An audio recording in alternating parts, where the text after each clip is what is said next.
Direto aqui na Imigrantes agora com Sem Pressa, fazendo a interligação aí. No domingão com o presidente Rogério, grande Daniel, meu brother. Estamos aí fazendo a interligação, pré-aquecimento para dia 11. Se Deus quiser chegar em Vinhedos, tomar aquele vinho gelado com o Daniel, com toda a rapaziada do Sem Pressa. E é o Renatinho aí marcando a presença com nós novamente. E aí, Renato, o que é que você tá achando aí desse girozinho aí pela interligação aí da Imigrantes com a Anchieta? Da hora. Algo mais, comer um pastel para repor as energias. Beleza, garoto. Isso aí. Nosso novo integrante aí futuramente, Jonas. É isso aí, tô nas suas botas aqui. Beleza, garoto. Seja bem-vindo aí. Opa, e aí, Com o beleza? grupo Sem Pressa.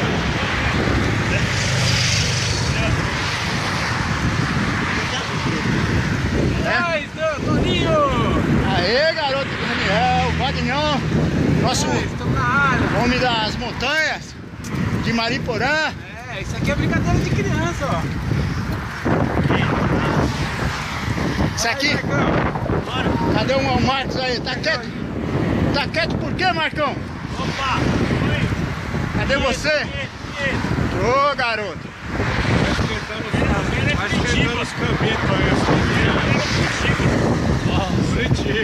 Positivo. E aí, Marcão, fala algo aí pra nós aí, pro Sem Pressa aí. Bora, dando um treininho aqui pra Vinhedos. Preparando pra Vinhedos, pessoal.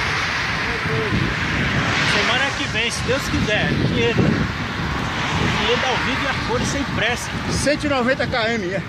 Bora! Bate e volta, Vinhedo. Se Deus quiser. Vamos junto. Misturado? E mistura, e embolar.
Tchau.